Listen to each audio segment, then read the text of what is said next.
So, we are obviously with Mrs. Cantor a month or so ago. Her and her son were new to shooting about 7-8 months ago, and they had real problems getting their licenses. And we decided we were going to really hit the BBC hard and say, why are we having so many problems? And it's such a lotto whether in some counties it's 3 months, in some counties it's 6 months, or it's a month, and Emma being completely out of the shooting market and not really knowing anything about shooting, she's got quite a good background in talking, and she did a really good interview about shooting, about why she got her son into shooting. And since that, we have had quite a lot of comments about that being on the BBC. And we've had quite a lot of comments from different sponsors. We've also, this year, we've got Phillips Tyres and Olivia Tallett, 2 new sponsors that we've had on board. Phillips Tyres is a tyre company that's got 3 or 4 depots, quite a big tyre company, nothing to do with shooting. And Paul, the boss man, said, why isn't there more people involved in shooting, more outside people? And I've had quite a few customers that have come up recently. One lady that, very older lady, and she's taken up shooting. Her husband bought her a present, a birthday present, and she's taken up shooting. She loved it. She came here thinking she would never hit anything.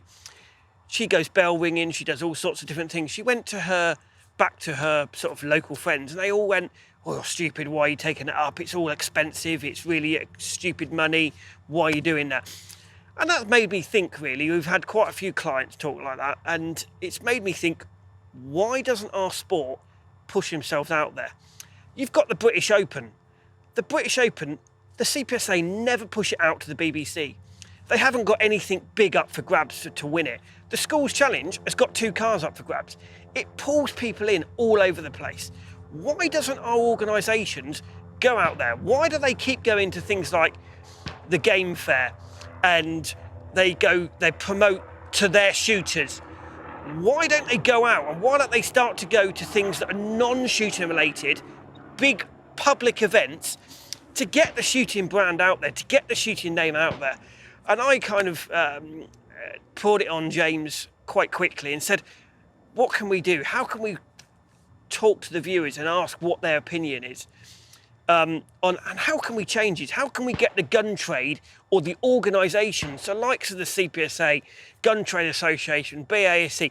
BASC probably do the best, and they go to everything non-shooting. They went to BBC Countryfile. But how do we get our trade itself to talk to non-shooting related people? James, have you got any ideas? If only. Yeah, I think we have to acknowledge there's quite a lot being done already by people like BASC. I mean, they take their simulator around a load of shows. I saw the figures just the other day for how many people had a go with their simulator this year. And it's thousands of people, not just hundreds. Yeah. You know, and yeah, as you say, they've taken that to Countryfile Live. I think they've got plans to take it to a whole load more of that type of show next year, so they'll be reaching out beyond to other people. And they've taken it to, well, they've run shooting events at the Scouts Jamborees and things like that, where people wouldn't necessarily have come across shooting before, which is great. But anything where you're trying to reach out to the great British public, rather than people who we already know, it's a huge job, and it costs a lot of money. You know, everybody's wanting to do it. It doesn't matter if you're selling cars or chocolate bars or whatever. You know, if you're targeting the whole population, it costs a lot of money to get it out there and to get people to respond. And you do only get, you know, a few % response rather than, you know, hundreds of thousands of people. We probably couldn't cope if hundreds of thousands of people wanted to come and shoot. But a few more would be nice. It would be good to see the sport building. I was very encouraged to see that BBC clip that you just showed me. For once, they just reported it absolutely straight. You'd given them a story. The story was this nice young boy who wanted to take up shooting and hoped one day to get to the Olympics, and he was struggling to get his shotgun certificate. And that was it. There was nothing at all in the way they reported it, the way they handled it, that said, oh dear, this is a problem, there's a kid with a gun, or nothing of that.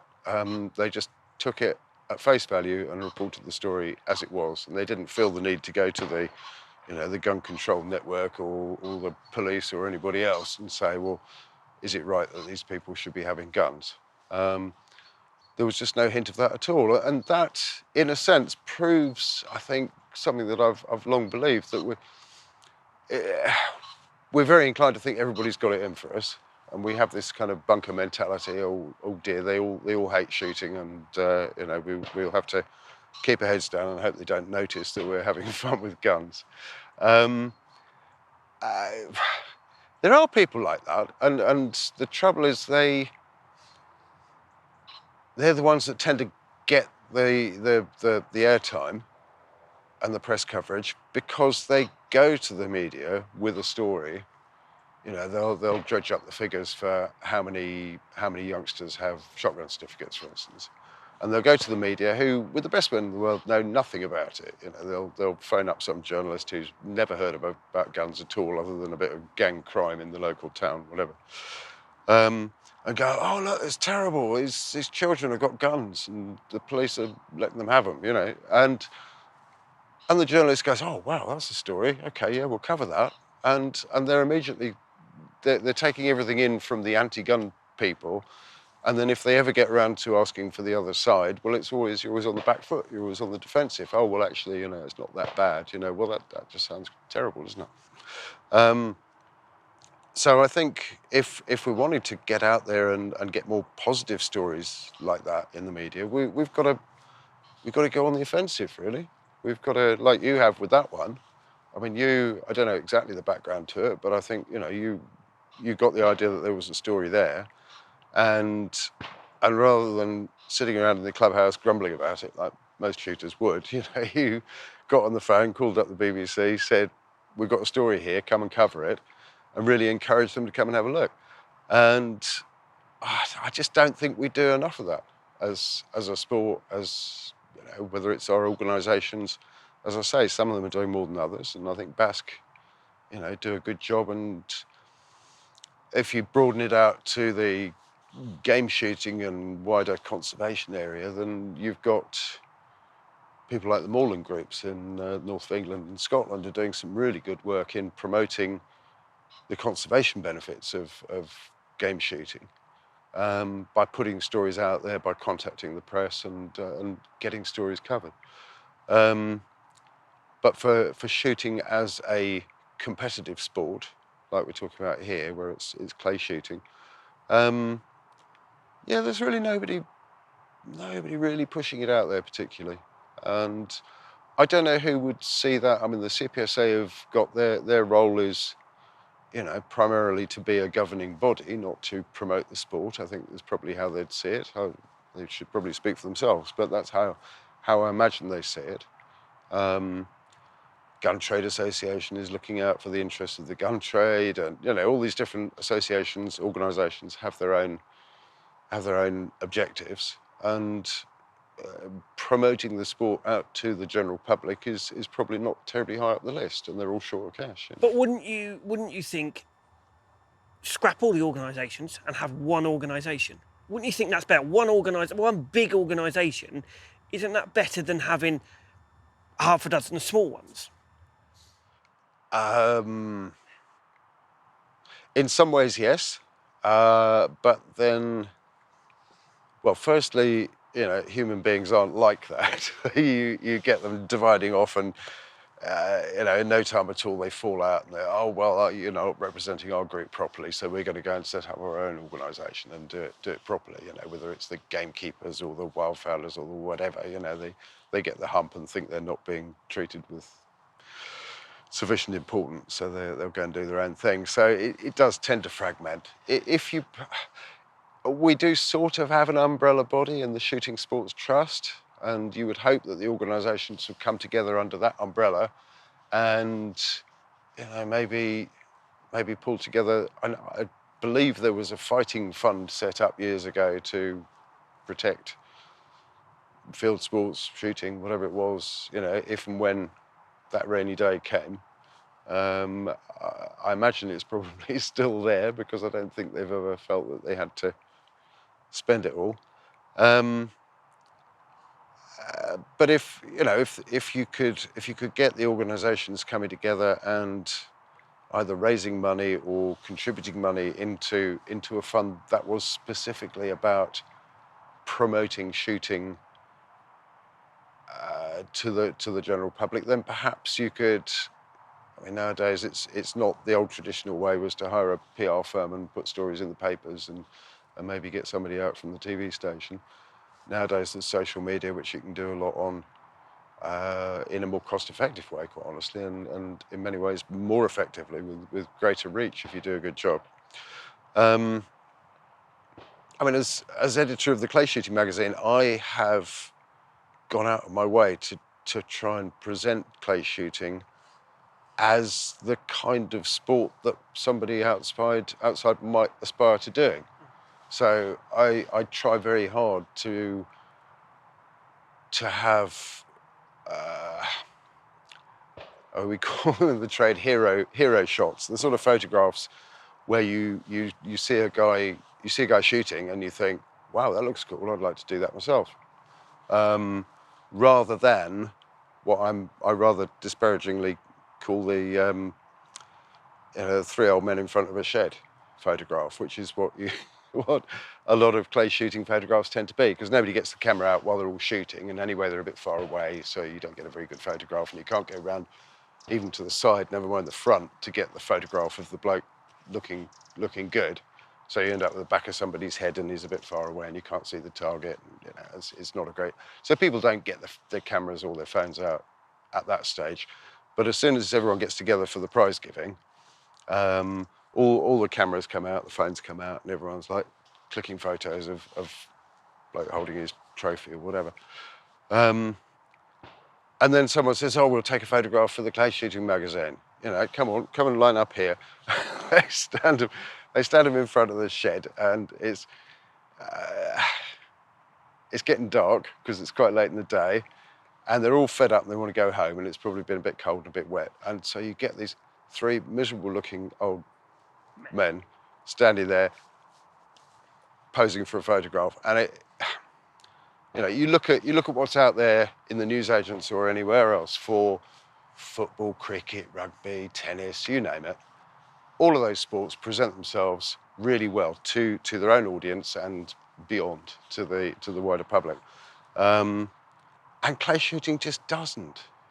We tend to. It's a very old man image.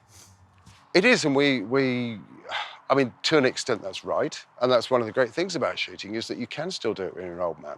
I mean, you can't necessarily be a top tennis player or a top footballer or whatever past the age of whatever it might be, but you can still be a top shooter when you're 65, 70, And that's a great thing about the sport, but it does mean that we end up looking like an old man sport, unfortunately. And I think we could probably do a lot. We could probably do a lot to promote a more exciting, more positive, more vibrant, more youthful, blah blah blah image of the sport to the outside world. So why don't you think more people why don't you think something like the CPSA that run the British Open doesn't try and get a car sponsor and put a car up for grabs? I 'Cause believe it's the wow factor. It would be the wow factor for sure, but I believe they've been looking for sponsors for that. I was reading an article from, I think it was the 1970s, the other day, where the CPSA had just signed a deal with Embassy Cigarettes. Yeah. And it was like, oh, wow, we've got this major new sponsor now, fantastic, the sport's going to go on. And then, of course, within however many months, cigarette sponsorship was banned, and that was the end of that. But the CPSA in that article was saying, well, we've been looking for a big corporate sponsor for years, and this is fantastic, we've finally got one. And I think they're still looking, you know, and I think they would love to have a big corporate sponsor from outside of shooting. That'd be brilliant. But there's other ways But of doing it. they're only gonna come along if the sport is getting the audiences and it's getting the TV coverage and the media coverage and all the rest.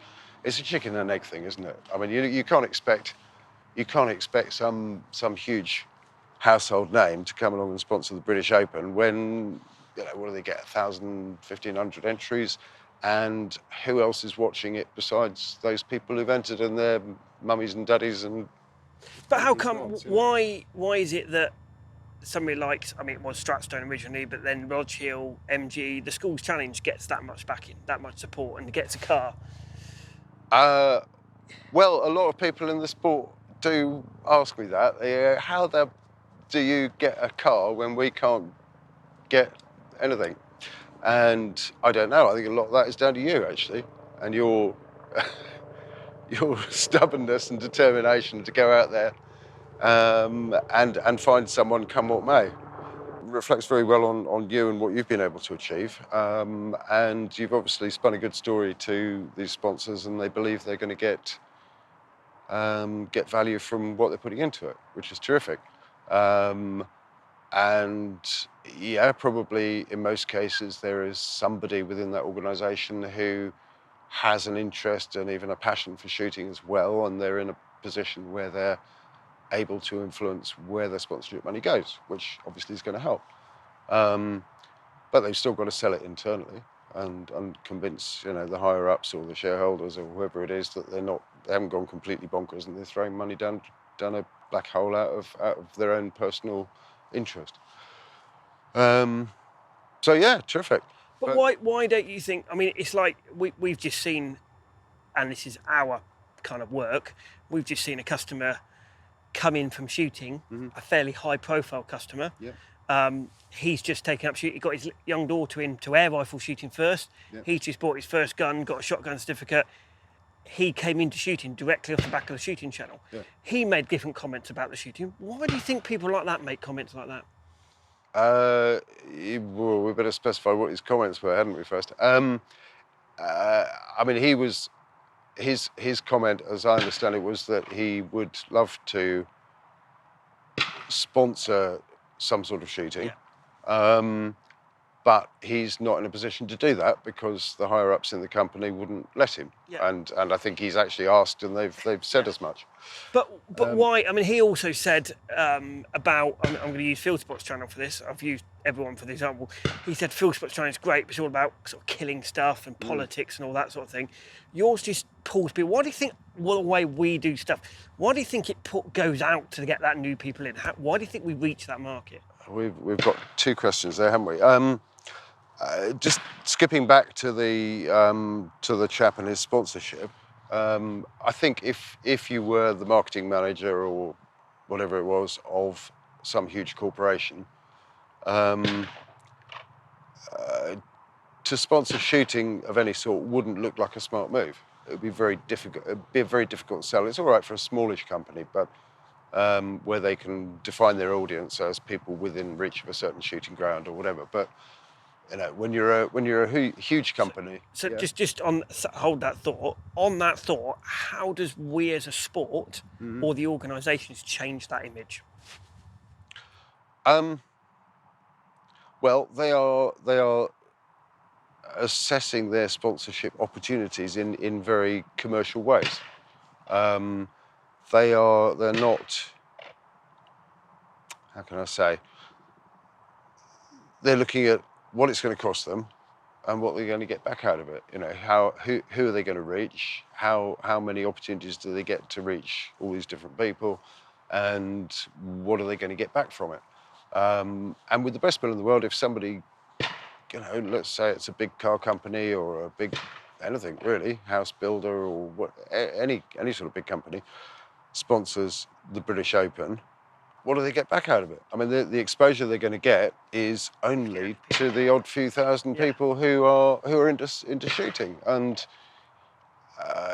if it's going to cost them, they've got to put up a car or whatever as a prize. Well, the sums just aren't going to add up. You know, they'd do much better in financial terms, just to, to put up a car for a kid's poetry prize or football or whatever, whatever it might be, that's going to get much more traction and much more coverage out across the world generally.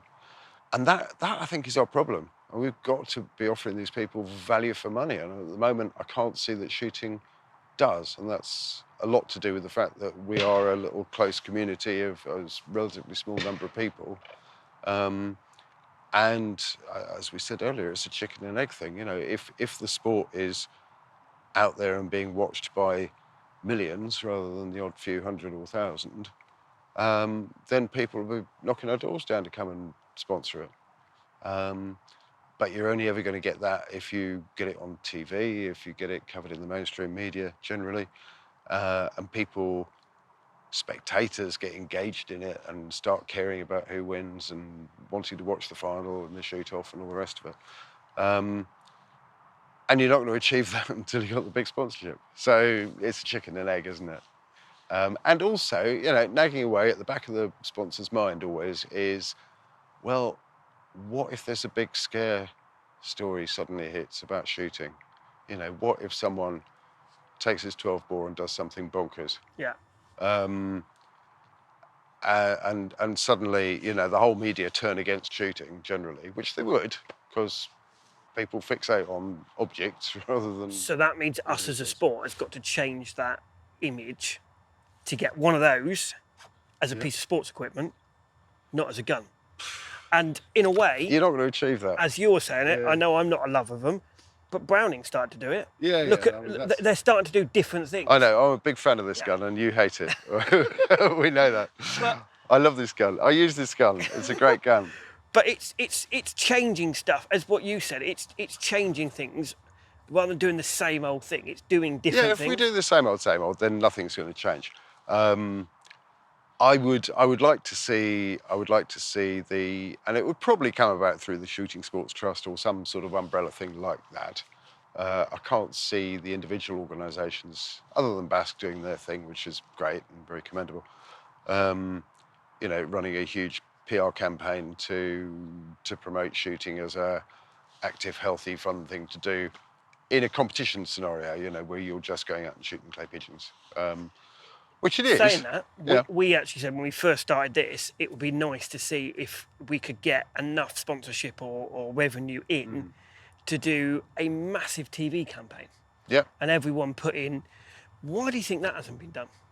Because it's not a lot of money. And even ITV will say that. 100 grand split between 20 different shooting companies. Yeah, well, that could work. The organisations do have a go days, don't they, every now and again. To